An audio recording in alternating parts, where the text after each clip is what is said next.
On to Asia now. Bangladesh remains caught in a vicious cycle of violence and protests again following the lynching of a minority member first and the killing of a student leader last week. Vandalism and arson at the offices of two major dailies also prompted journalists to hit the streets to vent their misgivings and seek justice.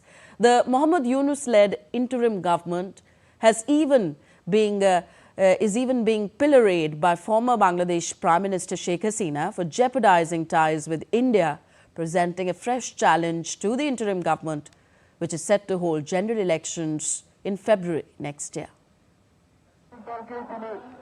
Protests by different sections of society on a daily basis triggered by incidents of lynching and arson are rocking Bangladesh.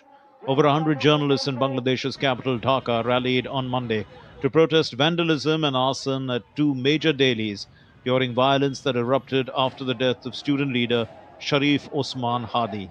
Crowds set fire to several buildings in the capital last week, including the offices of leading newspapers, Prothom Olo and the Daily Star.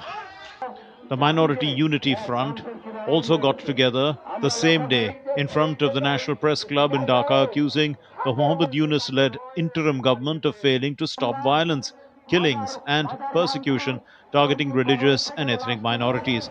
A coordinator of the front took up the issue of the lynching of minority garment worker Dipu Chandra Das last week on suspicion of blasphemy, charging the administration of indifference as authorities were still to contact his family members. There was a man named Dipu Chandra Das. He was mainly a worker who lived in Mymensingh, and he was brutally killed by Tawhidi Janata in the name of mob justice, but he was innocent. Bangladesh's Mohammed Yunus-led interim government also came in for some heavy flack by the nation's former Prime Minister Sheikh Hasina. She sharply criticized the Mohammed Yunus-led interim government for straining bilateral ties with New Delhi.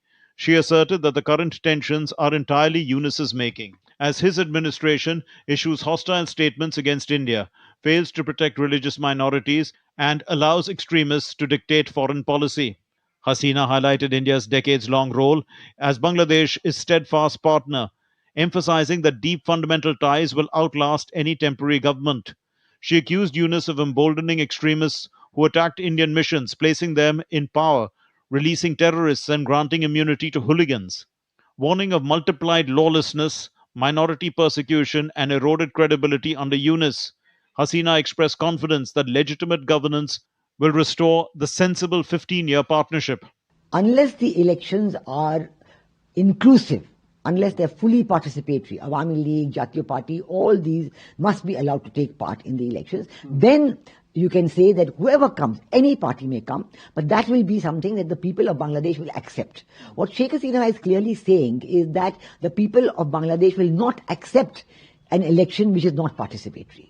Bangladesh is set to hold general elections in February next year, but with repeated incidents of violence, protests and questions over the legitimacy of the exercise, holding polls in a free, fair and timely manner will remain a challenge in the strife-ridden country. Bureau Report, DD India.